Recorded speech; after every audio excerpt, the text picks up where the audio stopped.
Kicking off at number 5, the tomb of Antony and Cleopatra. Now, the legendary Roman politician and general Marcus Antonius, alongside his kindred spirit Cleopatra, may well be the most notorious lovers in the history of our civilization, and although mountains upon mountains of literature have been written about their star-crossed fate, the real mystery of Antony and Cleopatra came after they had both slipped from this mortal coil. Now, if you know anything about the Roman conquest of Egypt, you'll know that around 30 BC, Mark Antony and Cleopatra were not in the Romans' best books, and a general known as Octavian had waged a long and bloody campaign to bring Cleopatra's reign to an end, which he ultimately won, but sadly for us, that's where the trail runs cold, with no leads as to the two lovers' final resting place. One of the greatest unsolved mysteries in antiquity is the exact location of the final burial place of Antony and Cleopatra, but according to several ancient historians, Tonius and Plutarch to name a few, it was recorded that Octavian had permitted the two to be buried together, as their surviving children were taken back to Rome to be raised as Roman citizens. There are several leads that their tomb was located somewhere west of Alexandria, but numerous excavations throughout history have proven fruitless. However, they did come close, and between 2008 and 2009, reports of the prestigious Egyptologist Zahi Hawass having found evidence of their fated tomb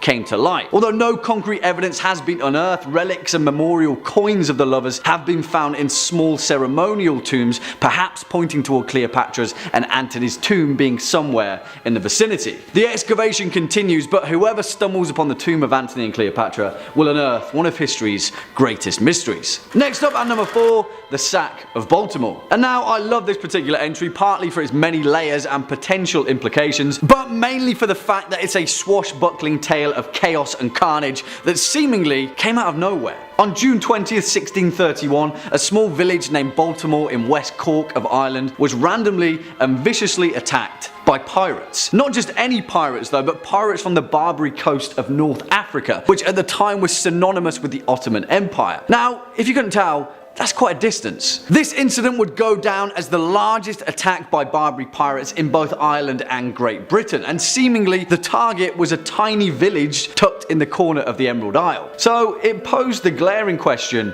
why? Was it just a random chance of opportunity after the pirates had drifted off course? Perhaps, but it's not likely. See, the attack was led by a Dutch captain by the name of Jan Jansvoon van Haarlem, who had changed his name to Murad Rees the Younger, which, if you can't tell, is a bit of a curveball. But that curveball may have actually been thrown by someone else entirely. You see, despite being a small village, Baltimore was actually in the middle of a power play. At the time, it was under the control of a Gaelic chieftain, Sir Finian O'Driscoll, but the nearby English colony of Cork, led by a man named Sir Walter Coppinger, also had Baltimore in his sights. History is unclear as to who pulled which string, but all signs point toward the bizarre pirate attack being orchestrated by someone else entirely, in the hopes of seizing power away from O'Driscoll. In fact, several texts have even suggested that O'Driscoll's own relatives may have orchestrated the move, as they'd been exiled to Spain following defeat at the Battle of Kinsale. Whoever did it overestimated the bloodthirst of the Barbary pirates though, because following the raid, Baltimore was virtually deserted for several generations. The best laid plans of mice and men, yeah,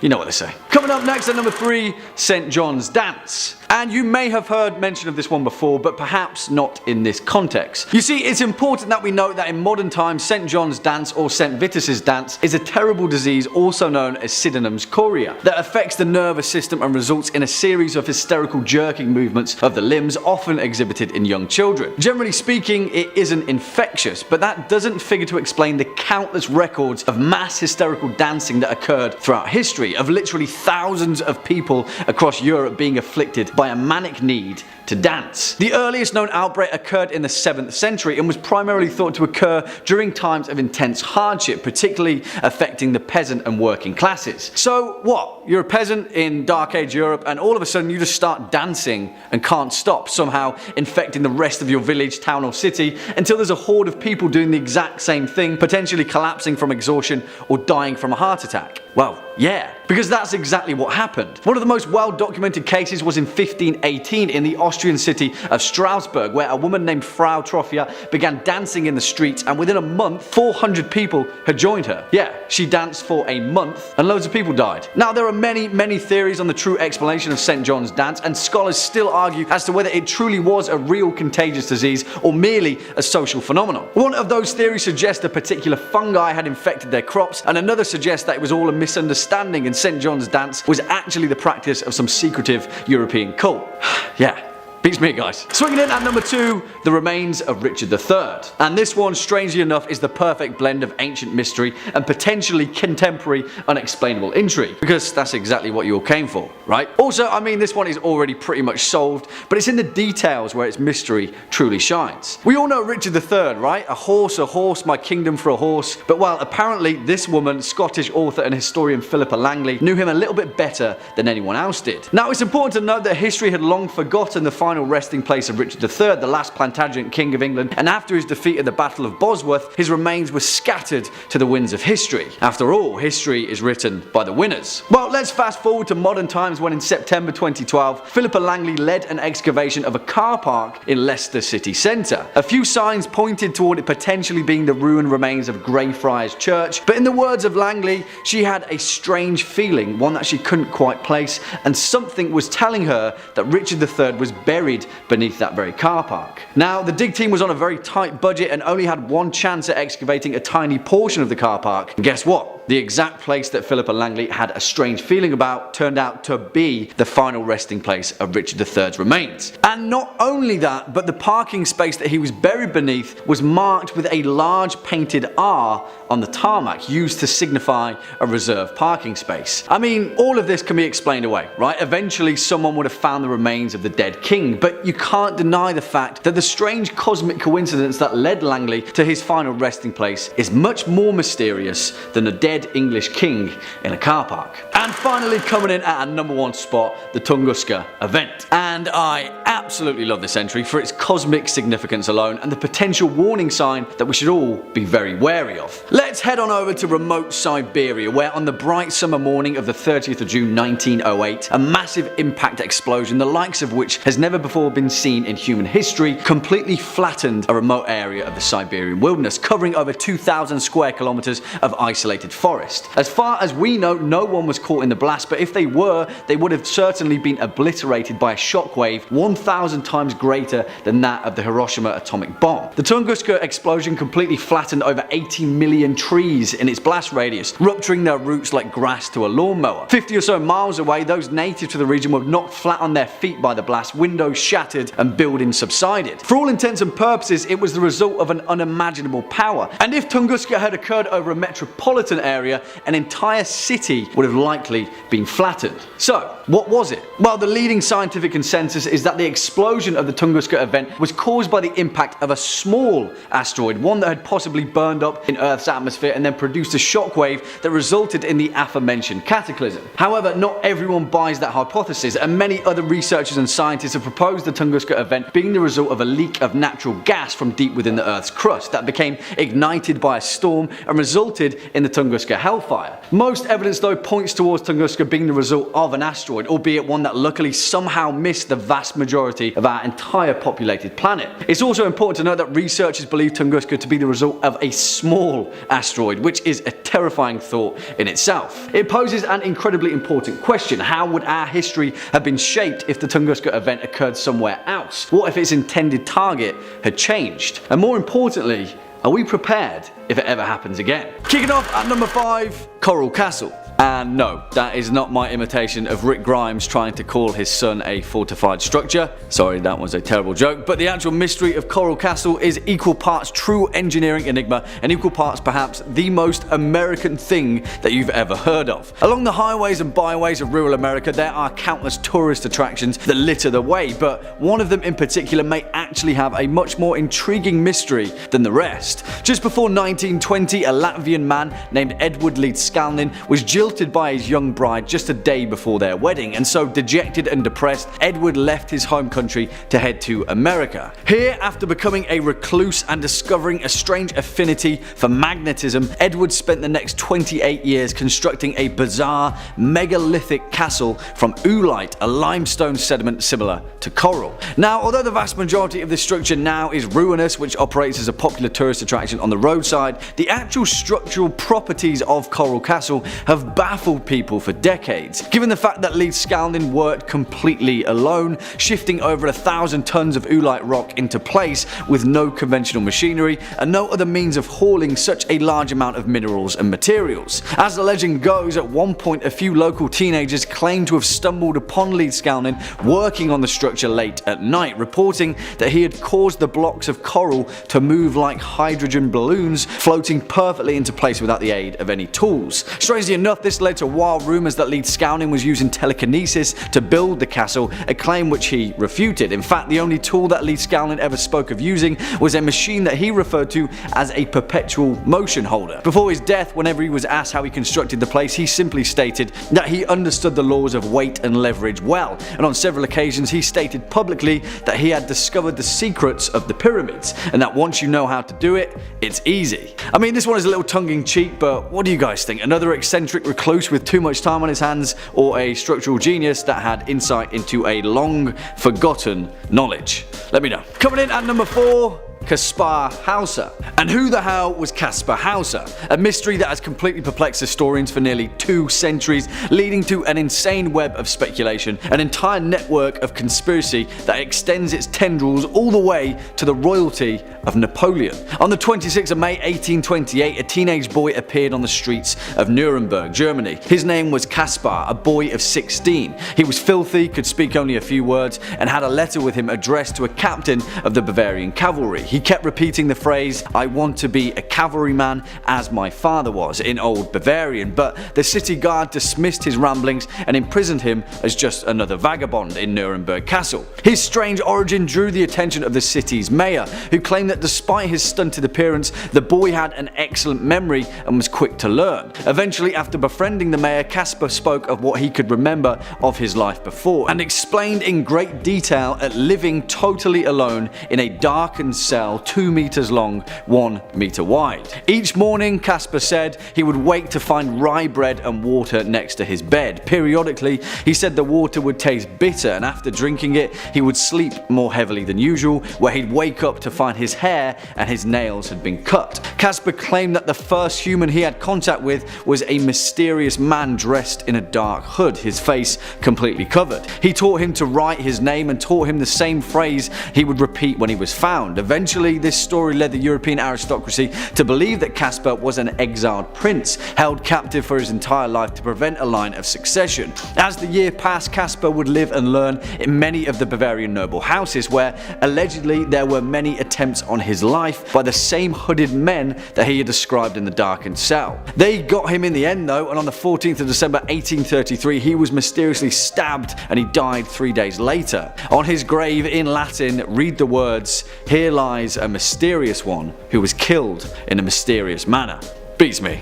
Next up at number 3, the mystery of Oak Island. And whilst many of you will know this particular entry, there's no denying the fact that the eternal mystery that is Oak Island is worth mentioning every single damn time, and its inception is an event that has long evaded the unscrupulous eye of history. You know the story, right? In Nova Scotia, just off the coast of eastern Canada, lies a small island that has allegedly been the site of our civilization's greatest of treasures, although no one has ever been able to locate the exact point of where that treasure lies, causing countless individuals to fall into a wild obsession with unearthing its eternal mystery.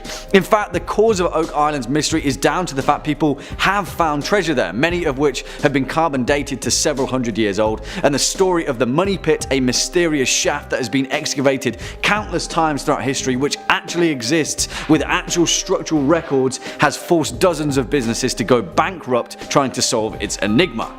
So here we are with our mystery. Who the hell built this place? Now, there are hundreds of theories as to who would have constructed such an intricate place to conceal their treasure, the most popular being Captain William Kidd, the pirate that sailed to North America in the late 1600s, burying his plunder there so no one else could find it. Another theory states that the pit was constructed to house none other than Mary Antoinette's jewels, who after the Parisian uprising at the Palace of Versailles gave her treasures to a lady-in-waiting, who then fled France and ended up in Nova Scotia, where using her royal connections, contract contracted the French Navy to construct the Oak Island pit, making sure that the incredibly rare jewels of her queen would never be discovered. And strangely enough, there has actually been credible evidence for this theory recently in 2017, when a 500-year-old brooch was discovered containing a huge garnet similar to that of which Mary Antoinette was reported to often wear. I mean, we could talk about all of these theories for an entire video, but as so far as unsolved events in history go,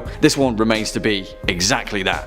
Swinging in at number 2, the Yonaguni Monument. Okay, where do we even begin with this one? Because if you've seen any of our Ancient Mysteries series, then this one definitely deserves its place amongst their ilk. But the event that we're possibly alluding to in the case of the Yonaguni Monument may be a geological enigma that predates known civilization itself, involving an entire continent submerging deep beneath the ocean. Yeah, and whilst that may sound like a massive leap, let's just take a look at the strange properties of the Yonaguni Monument before we jump to any kind of conclusions. Off the coast of Japan, submerged beneath the southernmost Ryukyu Islands, lie a formation of potentially man-made monoliths, which has led to decades of debate as to the true nature of this strange geological formation. The monument itself consists of very fine sandstone and mudstone, with its main feature being a rectangular formation measuring about 90 feet tall and consisting of several other strange formations that seemingly don't make sense as to how they have been naturally formed. Now, despite this massive debate between the Yonaguni Monument being natural or man-made, perhaps the most mind-blowing theory comes from the renowned geologist Robert Schoch of Boston University,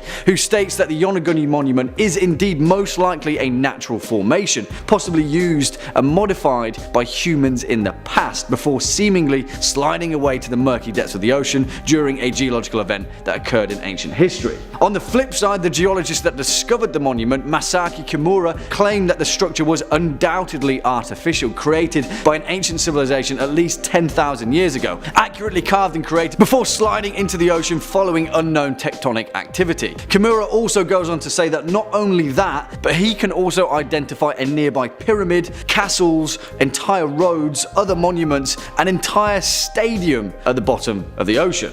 Yeah, this one is quite something. What do you guys think? Let me know. And finally, coming in at our number 1 spot, the creation of Baalbek. Because, holy moly, if this one isn't one of the most mysterious unsolved events in history, I'm not entirely sure what is. Who the hell built Baalbek in Lebanon, the most mysterious ruins of the entire Roman Empire, a monumental, supposedly 2,000-year-old temple to the god Jupiter that sits atop 3 separate 1,000-ton stone blocks? To put it into perspective, the monoliths at Stonehenge weigh about 1/40th of that. Yeah, you heard that correctly. 1,000-ton stone blocks. And despite being the diligent record keepers that they were, there is no record of who ordered this temple to be built, how these monolithic stones were cut, why they were cut, or how they even came to be, and how the temple itself came to be abandoned, because for the most part, whoever built Baalbek just up and left. Now, there are many mythological and cultural legends as to the origins of Baalbek. Some say that Cain built it to hide away from the wrath of God. Others say that giants built it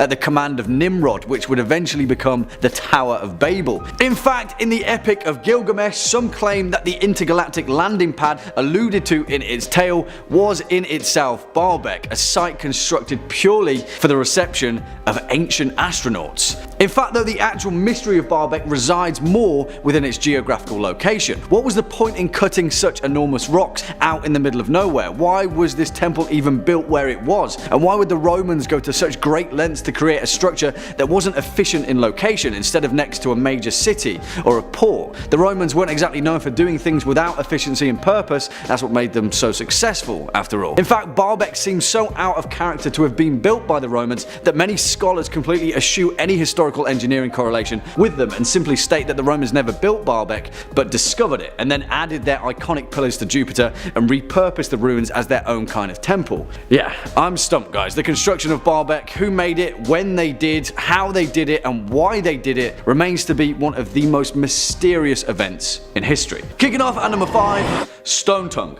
Which again is a pretty damn awesome name for a death metal band, right? But if you're a fan of this series, you'll already know that lists like these are literal golden skull mines for naming yourselves in all your death metal glory. So metalheads that are looking for a band name, take note, please. And also, thank me later.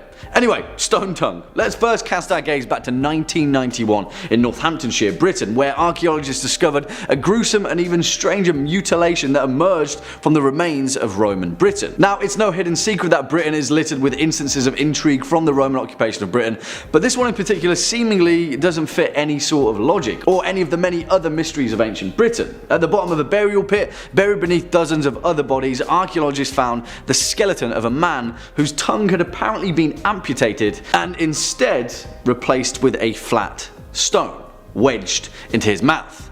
The burial site at Stanwick near the River Nene dates back from between the 3rd or 4th centuries, where people in Roman Britain would have congregated in small farming communities. Now, it's certainly not rare to find makeshift burial pits in Roman Britain. In fact, they are a dime a dozen. But the strange thing was, this guy was buried at the bottom, face down. And not only was he buried face down, which would usually indicate some sort of fear of him by the community, but his tongue was cut out and replaced with a stone. As researchers noted, this was something that just hasn't ever been identified as a practice so far in archaeological records. There are no other known occurrences of this ever happening in Roman Britain, so far anyway. And the fact that this was on top of the matter of him being buried face down, well, who the hell was he? What was he doing? It is believed that the man would have been in his 30s at the time of his death, and one theory is that he had mental health issues and was actually responsible for severing his own tongue.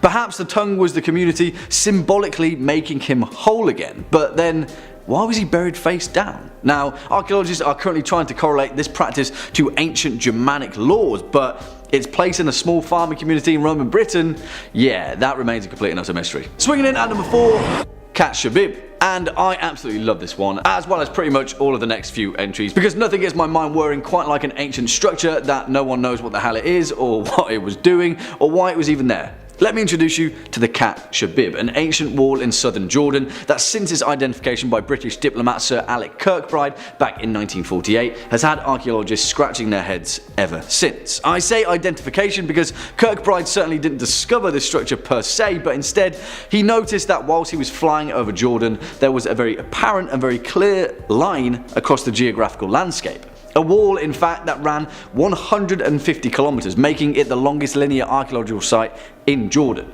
Now, why would anyone build a wall of such length? Now, the Romans had reason to with the Picts, ancient China had reason to with Genghis Khan, but Khatt Shebib? What's that all about? The thing is though, whilst the purpose of this wall is the frantic subject of debate, we do know who built it. The semi-nomadic Bedouin people led by the Arab prince Amir Shebib. Historically, there is a certain recognition of the Bedouin people using the wall, but there is still no concrete evidence to determine its purpose. Archaeologists during the 1940s and 1950s argued that the Khatt Shebib was used for military and defense purposes. However, there is a clear problem with that assumption. This wall is far too low for it to have ever been a successful defensive mechanism, and although it is massive in length, at best estimates it stood at around just 1.5 meters high. What was it keeping out? Not a lot. So then why have archaeologists also discovered over 100 ruined towers across its span? Yeah, more and more questions. Oh, and also, did I mention that best estimates point toward it being built in the Iron Age? Yeah, Khatt Shebib, everybody. A complete and utter mystery. Next up, at number 3, the Golan structure. Alright guys, if Khatt Shebib had you scratching your head, then the Golan structure is going to require some form of head scratching machinery. Let me introduce you to the Golan structure, also known as Rajum el-Hiri, an ancient megalithic monument that resides in the Israeli-occupied portion of Golan Heights, just off of the east coast of the Sea of Galilee.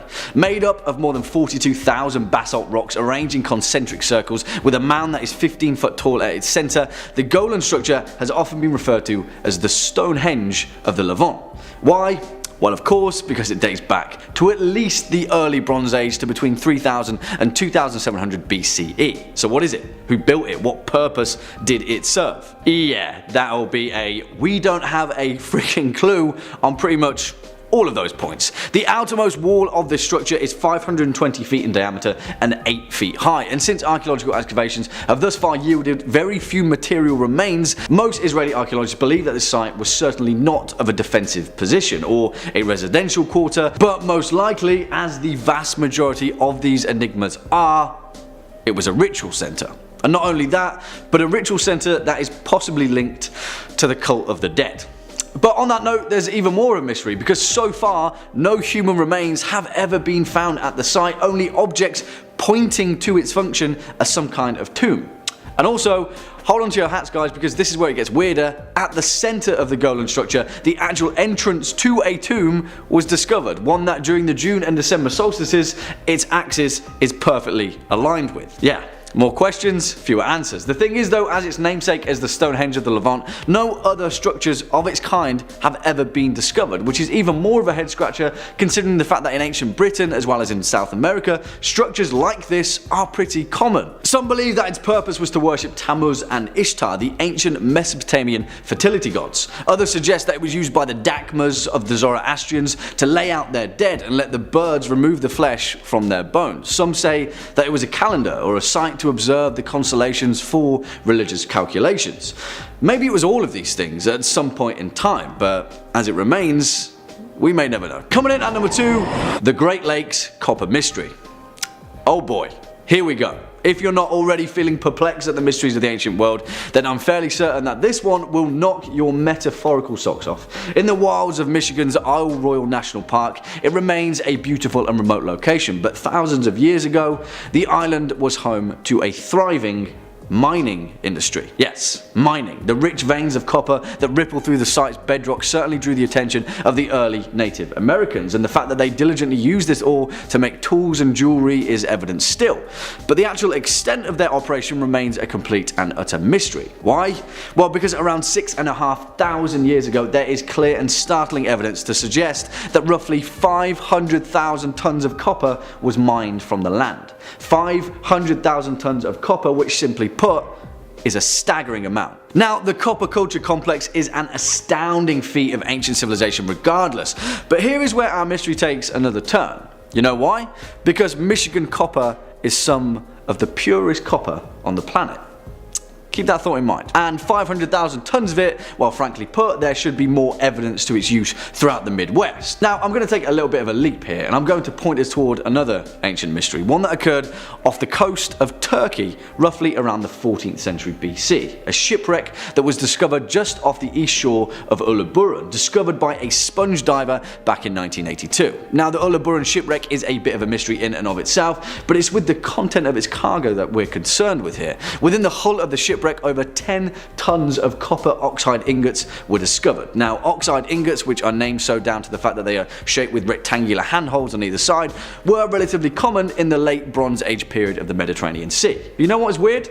Testing on these ingots later discovered that they were extraordinarily pure for others of its kind. In fact, more than 99.5% pure. The oxides themselves were brittle blister copper, with voids and slag bits that only occur when multiple pourings were made outdoors over wood fires. There is only one type of ore of this purity, Michigan copper, the kind mined over 6,500 years ago in the copper culture complex of North America. Yeah, beats me guys. And finally, coming in at number 1 spot, the Ness of Brodgar. And I absolutely adore this particular Neolithic mystery, and at the moment this is pretty much my direct inspiration for scholarly study of the ancient world. Now, we've covered this area quite a few times on this channel, and if you'd like to find out more about places like Skara Brae, the ancient site discovered on the Orkney Isles of northern Scotland, then please check out our Scottish history list, and also, you know, do your own discovering, because Neolithic Orkney is absolutely amazing. But there's another place that is even more remarkable than Skara Brae, the Ness of Brodgar, perhaps one of the most important discoveries in archaeological record depicting just what the hell was going on during the Neolithic period of ancient Britain. Now, back in 2003, in a site that occupies the central position with the Orkney archipelago that lies between the lochs of Stenness and Harray, an imposing complex of monuments were discovered, a series of structures that seemingly were of pivotal importance to Neolithic Orcadians, and perhaps even further afield, perhaps even the whole of ancient Britain. The site itself, which lies between the already discovered ring of Brodgar, a Neolithic stone circle that has its own mysteries, as well as the equally mysterious stones of Stenness, dates back to at least 3,300 BC.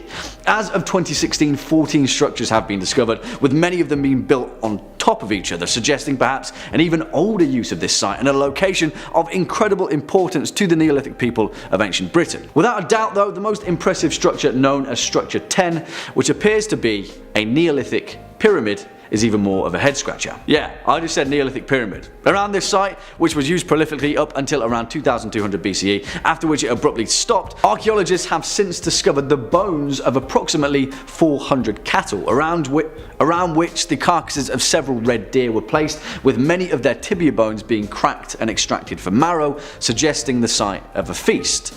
Do you know what's weirder though?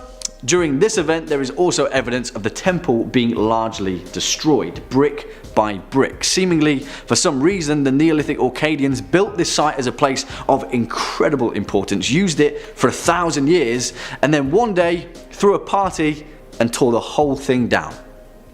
I have no idea, guys, but most importantly, I want to know.